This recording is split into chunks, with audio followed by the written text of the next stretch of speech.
कृषा दोन्ही हात खाली करत एक क्षण समीरचा चेहरा बारकाईनं पाहू लागली आणि प्रेमाने म्हणाली, सांगा ना, खरंच माझ्याकडून काही चुकलं का? तिचं वाक्य पूर्ण होण्याआधीच समीरने तिच्या ओठांवर बोट ठेवत शांतपणे म्हणाला, श्श, आता तू काही बोलायचं नाही. जे काही बोलायचं ते मी बोलेन आणि तू ऐकशील. खरं सांगायचं तर चूक तुझी नाही, माझी आहे. मी कधीच तुझ्या प्रेमाला ओळखू शकलो नाही. जर ओळखलं असतं तर तुला इतका त्रास कधीच दिला नसता. क्षणभर त्याने नजर चुकवत पुढे म्हटलं, खरं सांगू का, कदाचित मी तुझ्या लायकीचा.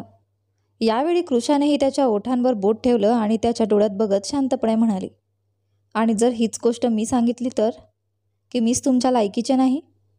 पण एक गोष्ट लक्षात ठेवा, मी तुमच्यावर प्रेम करते, म्हणून तुम्ही काहीही बोलाल आणि मी ऐकत राहू असं नाही. माफ करा, पण मी माझ्या प्रेमाविरुद्ध काहीही चुकीचं ऐकू शकत नाही. कृषा रागाने त्याच्याकडे पाहू लागली. तिचं बोलणं ऐकून समीरच्या डोळ्यात ओल दिसून आली. ते लक्षात येताच कृषाच्या रागाचं क्षणात रूपांतर ममतेत झालं. तिने समीरचा चेहरा हातात घेत त्याच्या कपाळावर एक प्रेमळ चुंबन घेतलं. समीरचे डोळे नकळत मिटली. कृषाने त्याच्या गालांवर हलके चुंबन घेत त्याच्याकडे पाहिलं आणि हसली. तेव्हा समीरनं हळूच डोळे उघडले आणि त्याचं लक्ष कृषाच्या चेहऱ्यावर स्थिरावलं. त्याने एक हात तिच्या मोकळ्या कमरेवर ठेवत तिला झपाट्याने आपल्या जवळ ओढलं. त्यांच्या ओठात फक्त हवेचं अंतर उरलं होतं. समीरच्या गरम श्वासांचा स्पर्श कृषाच्या शरीरावर जाणवू लागला आणि तिच्या श्वासांचा वेग वाढला. ती त्याच्या डोळ्यात एकटक पाहत राहिली. पुढच्या क्षणी समीरने तिच्या ओठांवर आपले ओठ टेकवत उरलेलं अंतर मिटवलं. कृषा त्याच्या त्या स्पर्शात थरथरत त्याच्याशी एकरूप होऊ लागली. थोड्या वेळानं कृषानं त्याच्या छातीवर हात ठेवत स्वतःला दूर करायचा प्रयत्न केला. समीरने तिचे ओठ मोकळे करत तिला पाहिलं. कृषा लाजून पटकन पुढं वळली, पण ती काही पावलंच चालली असती तोच ती थांबली आणि छातीवर हात ठेवून स्वतःला सावरू लागली. समीर हळूहळू तिच्या पाठीमागून येत तिचा पदर पकडतो आणि जवळ येऊन तिच्या खांद्यावर चुंबन घेतो. कृषा पटकन फिरत त्याच्याकडे पाहून नकारार्थी मान हलवते. हे पाहून समीरच्या ओठांवर एक तिरकी स्मित रेषा उमटली. त्याने तिच्या धडधडत्या श्वासांना जाणून शांत पण ठामपणे म्हटलं, आजची रात्र तुझ्या तडपण्याचा शेवटची असेल. तुझ्या साऱ्या अधुऱ्या इच्छा आज पूर्ण होतील. असं म्हणत समीरने एक क्षण तिच्या डोळ्यात पाहिलं आणि तिला उचलून सरळ बेडवर नेऊन ठेवत तिच्याजवळ झोपला आणि तिच्यावर झुकतो.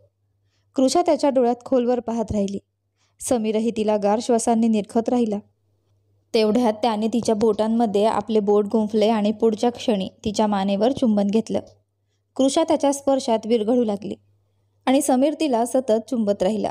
काही वेळाने समीर थांबत नव्हता, म्हणून कृषा थोडं अस्वस्थ होऊन थरथरत्या आवाजात म्हणाली, थांबा. यापुढे ती काहीच बोलू शकली नाही आणि शांततेत त्याच्या मिठीत विरघळत गेली.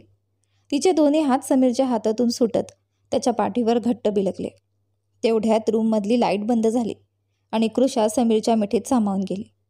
तिथून दोघेही त्यांच्या नव्या आयुष्याच्या प्रवासाला निघाले. सकाळचे 7 वाजले आणि प्रथमचे डोळे उघडले तर नजर माहिरावर गेली, जिला तिचे दोन्ही हात प्रथमच्या कमरेभोवती गुंफलेले होते आणि चेहऱ्यावर हसू घेऊन ती शांत झोपलेली होती. तिला झोपेत पाहून प्रथम तिच्या चेहऱ्याकडे निरंतर पाहत राहिला. मग हळूच तिच्या कपाळावर एक हळवा चुंबन घेत तिचे हात सावकाशपणे बाजूला करून तिला आरामात झोपू दिलं. मग साईडला ठेवलेली शर्ट घेत त्याने ती घालायला सुरुवात केली. सुमारे अर्ध्या तासाने गडबडीत माहिराचे डोळे उघडले. घड्याळाकडे पाहिलं आणि ती चकित झाली. ती लगेच बेडवरून उठायला लागली. तेव्हाच तिची नजर प्रथमवर गेली, जो ड्युटीवर जायला तयार होत होता. माहिरा सतत प्रथमकडे पाहत राहिली आणि प्रथम आरशात पाहताना तिच्या नजरा आपल्यावर असल्याचे जाणवले. त्याच्या ओठांवर खट्याळ हसू उमटलं आणि तो माहिराजवळ गेला. ती अजूनही त्याच्याकडेच पाहत होती. हे पाहून प्रथम हळूच तिच्याकडे झुकून म्हणाला, वाटतंय अजून तुमची बेचैनी शांत नाही झाली. तुझी परवानगी असेल तर पुन्हा एकदा तुला आपल्या मिठीत घेऊ का? असं म्हणत त्याने तिच्या कानावर एक हलकंसं चुंबन घेतलं. त्यावर माहिरा थरारली. प्रथम आता सरळ उभा राहून म्हणाला, आता जा आणि अंघोळ करून ये, मला ड्युटीवर पण जायचं आहे. हे ऐकून माहिरा थोडी उदास झाली. मग ती प्रथमच्या गळ्यात पडली आणि म्हणाली, तुम्ही चालले जाणार? यावर प्रथम तिला मिठीत घेत म्हणाला, का नाही जायचं? माहिरा निरागसपणे त्याच्याकडे पाहत म्हणाली, पण आज आपली पहिली रसोई आहे. जो जेवण मी बनवणार आहे तो खाऊन माझं कौतुक कोण करणार? माहिराचे निरागस शब्द ऐकून प्रथम तिच्या कपाळावर एक हळवं चुंबन घेत प्रेमाने म्हणाला, मी जेवण पण खाईन आणि कौतुक पण करीन, पण आधी तू पटकन अंघोळ करून ये. हे ऐकून माहिरा हलकसं हसली आणि होकारार्थी मान हलवून कपाटातून कपडे घेत प्रथमकडे एक नजर टाकून बाथरूममध्ये निघून गेली. ती गेल्यावर प्रथम पुन्हा आरशात उभा राहून केस सेट करू लागला. सुमारे 20 मिनिटांनी माहिरा भिजलेले केस टॉवेलने पुसत बाथरूममधून बाहेर आली आणि आरशासमोर उभी राहून तयार होऊ लागली. इकडे कृषाची झोप उघडली होती, तर तिने पाहिलं की ती समीरच्या मिठीत होती. त्याच्याकडे पाहून ती हसली. मग हळूच त्याच्याकडे झुकून त्याच्या कपाळावर एक हळवं चुंबन घेतलं. समीर झोपेत असूनही त्याच्या ओठांवर हसू म्हटलं. हे पाहून कृषाही हसली आणि समीरचे हात आपल्या कमरेवरून बाजूला करण्याचा प्रयत्न करू लागली, पण समीरची पकड घट्ट झाली. कृषाने निरागसपणे समीरकडे पाहून हळूच म्हटलं, जर तुम्ही मला सोडणार नाही तर मी खाली कसे जाऊ? आज आपली पहिली रसोई आहे. सगळ्यांसाठी जेवण आपणच बनवणार आहोत. आईच्या आधी मला खाली पोचायचं आहे. असं म्हणत ती पुन्हा एकदा त्याचे हात बाजूला करायला लागली. तेवढ्यात समीर म्हणाला, विचार देखील करू नकोस. हे ऐकून कृषा थोडी चकित झाली. तुम्ही जागे आहात? यावर समीर डोळे न उघडता म्हणाला, जागा आहे. जोपर्यंत माझी झोप पूर्ण होत नाही तू कुठेही जाणार नाहीस. इथेच माझ्याजवळ राहशील. असं म्हणत समीरने कृषाला पुन्हा स्वतःजवळ ओढून घेतले आणि तिच्या छातीवर डोकं ठेवून झोपला. हे पाहून कृषा थोडी अस्वस्थ झाली आणि म्हणाली, प्लीज समीर, मला जाऊ द्या ना. पण समीरने काहीच उत्तर दिलं नाही. कृषा त्याच्याकडे पाहत राहिली आणि मग त्याच्या ओठांवर एक हलकंसं चुंबन घेऊन पुन्हा म्हणाली, आता तरी जाऊ द्या. हे ऐकून समीरने हलकेच डोळे उघडून तिच्याकडे पाहिलं. कृषा निरागसपणे त्याच्याकडेच पाहत होती. हे पाहून समीर अचानक तिला स्वतःखाली घेऊन म्हणाला, मला बेचैन करून स्वतः मात्र सुटून जायचं आहे का? कृषा काही समजायच्या आत समीरने तिच्या छातीपासून मानेपर्यंतच्या भागावर चुंबने घेण्यास सुरुवात केली. कृषा थरारून म्हणाली, समीर प्लीज ऐका ना, खूप गुदगुल्या होत आहेत. पण समीर काहीही न बोलता तिला चुमतच राहिला आणि कृषा हळूहळू त्याच्या स्पर्शात विरघळू लागली. इकडे माहिरा जेव्हा किचनमध्ये आली तेव्हा प्रथमला जेवण बनवताना पाहून ती आश्चर्यचकित झाली. ती पुढे जात म्हणाली, तुम्हाला जेवण पण बनवता येतं? हे ऐकून प्रथम हलकंसं हसत म्हणाला, हो, जेव्हा कृषा नव्हती तेव्हा. त्याचे शब्द अपुरेच राहिले, कारण त्याची नजर माहिरावर गेली. ग्रीन कलरची शिफॉन साडी, हातात मॅचिंग बांगड्या, मांगात सिंदूर, गळ्यात मंगळसूत्र जे छातीपर्यंत येत होतं, ओठांवर सौम्य लिपस्टिक, कपाळावर टिकली आणि चेहऱ्यावर गोड हसू. ती अशा रूपात त्याच्याकडे पाहत होती. हे पाहून प्रथम तिच्या रूपात हरवून गेला आणि तिला पाहतच राहिला. जेव्हा काही वेळ प्रथम काही बोललाच नाही तेव्हा माहिरा पुन्हा म्हणाली, काय झालं प्रथमजी? तुम्ही नेहमीसारखं का बघत आहात मला? हे ऐकून प्रथमने तिला अचानक जवळ ओढत, आता तू असं सजून दसून समोर आलीस तर मी ड्युटीवर कसं जाऊ माहिरा? थोडी तरी दया करा माझ्यावर. हे ऐकून माहिरा लाजून नजर खाली घालते. त्यावर प्रथम तिची हनुवटी धरून चेहरा वर करत थोड्याशा सर्द आवाजात म्हणतो, तुला माहिती आहे का, अशा रूपात तुला बघून मी स्वतःला कसं आवरत आहे? हे ऐकून माहिरा त्याच्याच नजरेत बघत म्हणते, मी तुमचे आणि तुम्ही माझे. मग कोणी सांगितलं तुम्हाला की स्वतःला आवरून ठेवा? आता ओढ निर्माण झालीच आहे तर तिला पूर्ण देखील करा. हे ऐकून प्रथम हलकंसं असं तिच्या डोळ्यात पाहतो आणि मग पुढच्या क्षणी तिच्या मानेला ओठ लावत चुंबन घेऊ लागतो. त्यावर माहिराच्या हातांची पकड प्रथमच्या शर्टवर घट्ट होत जाते. काही वेळाने प्रथम थांबत नाही तेव्हा माहिरा सावरत म्हणते, आता थोडं थांबा ना प्रथमजी, तुमचे दाढे खूप टोचते आहे. हे ऐकून प्रथम ओठ मागे घेत म्हणतो, आता ह्याची सवय तुला लावावीच लागेल, कारण माझं प्रेम तुझ्यावर रोज असंच बरसेल. हे ऐकून माहिरा लाजून जाते आणि प्रथम तिला आपल्या छातीशी अलगद जवळ घेतो. त्यावर माहिरा हळूच म्हणते, आय लव्ह यू प्रथमजी. हे ऐकून प्रथम हसत म्हणतो, लव्ह यू टू माहिरा. असं म्हणत तिला स्वतःपासून हलका दूर करतो. तेवढ्यात त्याचा फोन वाजतो. तो एक नजर माहिराकडे टाकून फोन घेत किचनच्या बाहेर जातो. इकडे अविनाश पाणी घेण्यासाठी किचनमध्ये येतो आणि त्याचं लक्ष मन्नतकडे जातं, जी विचारात गुंतलेली असते. गॅसवर दूध उकळत बाहेर येत असतं आणि तिचा हात स्लॅबवर ठेवलेला असतो. हे पाहताच अविनाश पटकन पुढे येतो, गॅस बंद करतो आणि रागाने मन्नतवर ओरडतो. अविनाश तिच्या बेफिक्रीवर चिडतो. तेव्हा मन्नत भानावर येते आणि त्याच्याकडे पाहते. तेवढ्यात अविनाश म्हणतो, ध्यान कुठं होतं तुझं? अजून थोडा वेळ गेला असता तर दूध तुझ्या हातावर पडलं असतं. हे ऐकून मन्नत निसंवादपणे म्हणते, तर काय झालं असतं? जळलं असतं बस. असं म्हणत ती अविनाशला दुर्लक्ष करून पुन्हा कामाला लागते. अविनाशला तिचं दुर्लक्ष खूप लागून जातं आणि तो तिच्या दोन्ही हातांना पकडून तिला मागे नेऊन भिंतीशी टेकवतो. मन्नत पुन्हा म्हणते, हे काय करता आहात अवी? सोडा मला. तिचे शब्द अपुरेच राहतात. श्वास वेगाने चालतो आणि हृदय धडधडतं. अविनाश तिच्याजवळ झुकतो आणि म्हणतो, मला जाणून घ्यायचं आहे की स्वतःच्या बाबतीत अशी बेफिकीर का झालीस? ते ऐकून मन्नत कोरड्या स्वरात म्हणते, हे माझे जीवन आहे. मला जे करायचं असेल ते करेन. तुम्हाला काय? हे ऐकून अविनाश चिडतो. एक कटाक्ष टाकून तिला सोडतो आणि उत्तर न देता किचनमधून बाहेर निघून जातो. त्यावर मन्नतची हिंमत तुटते आणि ती हलक्याच आवाजात म्हणते, शक्य असेल तर माफ करावी, पण तुमच्याशी अशा तऱ्हेने बोलणं गरजेचं होतं, कारण तुम्हाला विसरणं माझ्यासाठी अशक्य आहे. उद्या या घरातला माझा शेवटचा दिवस आहे आणि त्यानंतर मी आई आणि स्वतःसाठी खूप दूर निघून जाणार आहे. असं म्हणत मन्नतला अविनाशसोबतची पहिली भेट आठवते. तो तिला आणि माहिराला एअरपोर्टहून घरी आणायला आला होता. त्याच्या नावाने हाक मारणं, काळजी करणं, तिला हळूहळू आपलंसं करणं, हे सगळं आठवून तिच्या होठांवर एक वेदनादायक हास्य उमटतं आणि ती स्वतःला सावरून नाश्ता बनवू लागते. इकडे माहिरा सगळं बनवते जे प्रथम आणि कृषाला आवडतं. ती फोनवर बोलत बोलत डायनिंग टेबलवर सगळं वाढते आणि मग थोड्या वेळाने तिथेच खुर्चीवर बसून प्रथमच्या येण्याची वाट पाहू लागते. थोड्या वेळाने प्रथम फोन संपवून येतो आणि टेबलवर इतकं सगळं अन्न पाहून हलकं स्मित करतो. ते पाहून माहिरा हसत म्हणते, बसा ना प्रथमजी. हे ऐकून प्रथम खुर्ची पुढे करून बसतो आणि म्हणतो, पण बाळा, आपण तर दोघंच आहोत. मग तू इतकं सगळं का बनवलंस? तेही माझ्या आणि कृषाच्या आवडीचं? आणि तुला माहिती आहे की ती इथे नाही. कोणी सांगितलं की मी इथे नाही भाऊ? कृषा म्हणते आणि पुढे येते. प्रथम तिला पाहून आश्चर्यचकित होतो आणि लगेच उभा राहून तिला मिठी मारतो. तेवढ्यात राघव, समीर आणि इशिकासुद्धा तिथे येतात. माहिरा इशीला मिठी मारून म्हणते, कशी आहेस दीदी?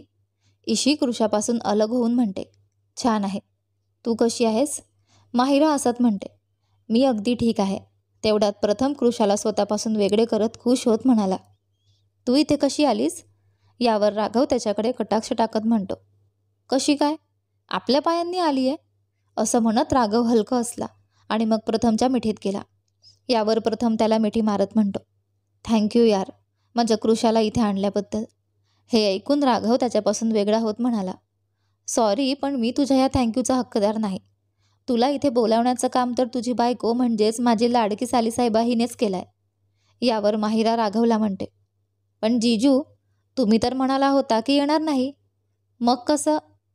राघव मध्येच म्हणतो, यायचं नव्हतं खरं तर, पण मग वाटलं की माझ्या लाडक्या सालीसाहेबाला आपल्या जीजूची आठवण येईल म्हणून आलो. हे ऐकून माहिरा पटकन राघवला मिठी मारत म्हणाली, थँक्यू सो मच जीजू. राघव तिला अलग करत प्रेमाने म्हणतो, आपल्यामध्ये थँक्यूची गरज नसते सालीसाहेबा. हे ऐकून माहिरा हळूच हसली. तेवढ्यात प्रथमने पाहिलं की समीर शांतपणे उभा होता आणि सगळ्यांचं बोलणं ऐकत होता. त्याने त्याच्याजवळ जाऊन म्हटला, तुला काय झालंय? इतका शांत का उभा आहेस? यावर समीर हलकं हसत म्हणतो, असं काही नाही आहे भाऊ. असं म्हणत समीर प्रथमच्या मिठीत गेला. ज्यावर प्रथम त्याच्या डोक्यावरून हात फिरवत म्हणतो, काय झालं? तू ठीक आहेस ना? यावर समीर वेगळा होत म्हणाला, मी ठीक आहे भाऊ. हे ऐकून प्रथम क्षणभर त्याच्या चेहऱ्याकडे लक्ष देतो आणि नंतर लगेच म्हणतो, चला आता सगळे मिळून जेवायला बसूया. हे ऐकून सगळे हसत हसत डायनिंग टेबलवर जाऊन बसतात. माहिरा आणि इशिका सर्वांना जेवण वाढतात. थोड्याच वेळात सगळे जेवायला लागतात. माहिरा इशिकालाही जेवायला सांगते. त्यावर ती हसत बसते आणि माहिरा तिला खूप प्रेमाने जेवण वाढते.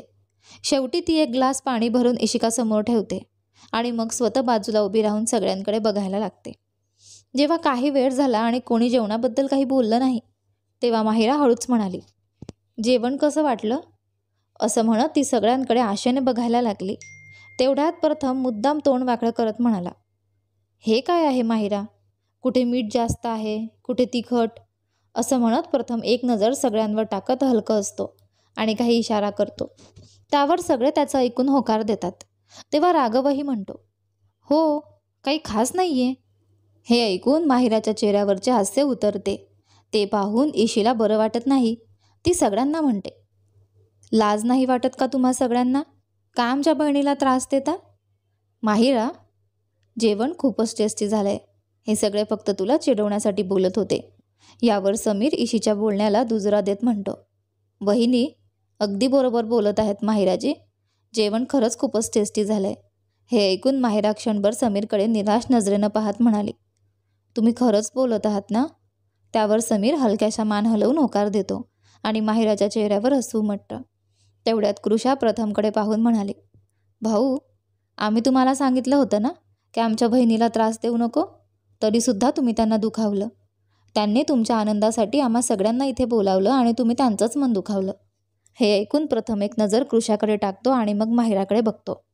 जसं त्याचं माहिराशी नजरानजर होते तशी माहिरा सगळ्यांकडे पाहून पटकन डोळा मारते. हे पाहून प्रथम थोडा गोंधळतो आणि माहिराच्या ओठांवर एक शरारती स्मित येतं. थोड्या वेळाने सगळे जेवून मोकळे होऊन हॉलमध्ये येतात आणि गप्पा मारू लागतात. तेवढ्यात प्रथमचा फोन वाजतो. त्यावर तो सगळ्यांकडे एक नजर टाकून म्हणतो, तुम्ही गप्पा मारा, मी थोड्या वेळात येतो. असं म्हणत तो फोन रिसीव्ह करत बाजूला पिलरजवळ उभा राहतो. फोनच्या दुसऱ्या टोकावरून आवाज येतो, सर, ज्यांना तुम्ही पकडलं होतं ते सगळे पळून गेले. हे ऐकून प्रथम रागाने म्हणतो, तुमच्या उपस्थितीत ते पळाले कसे? त्यावर समोरून लाजऱ्या आवाजात म्हणतो, सर, आम्ही त्या तिघांना मोठ्या जेलमध्ये नेत होतो तेव्हा अचानक एकाची तब्येत बिघडल्यासारखी वाटली. त्यामुळे आम्हाला जीप थांबवावी लागली. पण आम्हाला माहीत नव्हतं की तो फक्त नाटक करत होता. Sorry sir. पण प्रथम मध्येच रागाने म्हणतो, मला काही ऐकायचं नाही. लवकरात लवकर त्यांना पकडा. मी आत्ताच तिथे येतो. असं म्हणत प्रथम फोन ठेवतो आणि स्वतःला सावरत हॉलकडे परत येतो. सॉरी, पण मला निघावं लागेल, तो सगळ्यांना सांगतो. त्यावर राघव उभा राहत म्हणतो, ठीक आहे, आम्ही सुद्धा निघतो. थोड्याच वेळात प्रथम ड्युटीवर निघून जातो आणि इतर सगळेही आपापल्या घरी परततात. माहिरा थोडी उदास होऊन घरात येते आणि सोफ्यावर जाऊन पडते. इकडे अविनाश खिडकीपाशी उभा राहून मन्नतच्या काही गोष्टींचा विचार करत असतो. त्याला समजत नाही की अचानक मन्नत असं का वागत आहे. आजवर तिने त्याच्यावर कधी दुर्लक्ष केलं नव्हतं, ना कधी स्वतःच्या बाबतीत बेफिक्री दाखवली होती. पण आज असं का? तो विचारात मग्न असतो. तेवढ्यात मन्नत त्याच्या रूममध्ये जेवण घेऊन येते. अविनाश समोर असलेलं पाहून ती प्लेट टेबलवर ठेवते आणि त्याच्याकडे येऊ लागते. पण त्याच्याजवळ यायच्या आधीच अविनाश तिच्याकडे न पाहताच कठोर स्वरात म्हणतो, इथून जा, मला थोडा वेळ एकटं राहायचं आहे. हे ऐकून मन्नतचे पाय थांबतात. ती हलक्या अश्रूंनी त्याच्याकडे पाहून हळूच म्हणते, मी तुमच्यासाठी जेवण आणलंय. अविनाश तसाच म्हणतो, मला भूक नाही आहे, आता जा. असं म्हणत तो अखेर तिच्याकडे पाहतो. नजर मिळण्याआधीच मन्नत आपला चेहरा खाली झुकवते आणि आपले दुःख लपवू लागते. तेवढ्यात अविनाश पुन्हा, पण अजूनही कोरड्या आवाजात म्हणतो, आणि तुला माझी काळजी करण्याची गरज नाही, मी स्वतःची काळजी घेऊ शकतो. असं म्हणत तो परत खिडकीकडे वळतो. त्याच्या त्या कठोर बोलण्याने मन्नत काही न बोलताच तिथून निघून जाते. जेव्हा त्याला तिच्या पावलांचा आवाज ऐकू येत नाही तेव्हा तो मागे वळून पाहतो आणि तिला तिथं न बघत फिकट असतो. सुमारे अर्ध्या तासाने अविनाश ऑफिससाठी तयार होऊन बाहेर येतो आणि हॉलमध्ये नजर फिरवतो.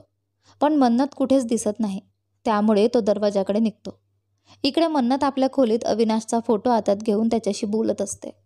नंतर फोटो बाजूला ठेवत विचार करते की मला अवीचा थोडासा रुखरुखपणा सुद्धा असह्य झाला तर त्यांना कसं वाटलं असेल जेव्हा आपण त्यांना दुर्लक्ष केलं. ते कोणाला तरी प्रेम करत असतील तर त्याची चूक काय?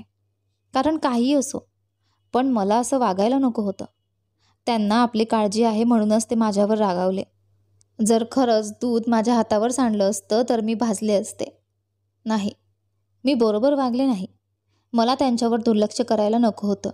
असं म्हणत मन्नतला आपल्या चुकीची जाणीव होते आणि ती पटकन आपल्या रूममधून बाहेर पडून पायऱ्यांनी खाली येते. ती सरळ अविनाशच्या रूममध्ये जाते, पण तिथं तो दिसत नाही. मग ती बाहेर येऊन गार्डनमध्ये शोधते, पण तिथंही नाही. शेवटी ती पुन्हा रूममध्ये येते आणि फोनवर त्याला कॉल करते. इकडे अविनाश कोणतेही भाव नसलेल्या चेहऱ्याने गाडी चालवत असतो. तेवढ्यात त्याचा फोन वाजतो. त्याने साईडला नजर टाकून फोन पाहतो. मन्नतचं नाव आणि फोटो स्क्रीनवर फ्लॅश होत असतो, पण तरीही तो कॉल इग्नोर करतो आणि गाडी चालवत राहतो. फोन अनेकदा वाजतो, पण अविनाश एकदाही तो कॉल उचलत नाही.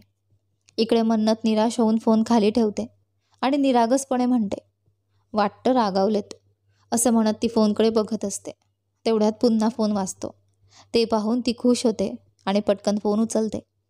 फोन कानाला लावताच तिकडून अविनाशचा रागावलेला आवाज येतो. जर माफी मागण्यासाठी फोन केला असेल तर काही गरज नाही. तुला माझ्या माफीची आवश्यकता नाही, कारण ही तुझी जीवन आहे. तुला जे करावंसं वाटतं ते कर. माझ्याकडून तू मोकळी आहेस. बाय.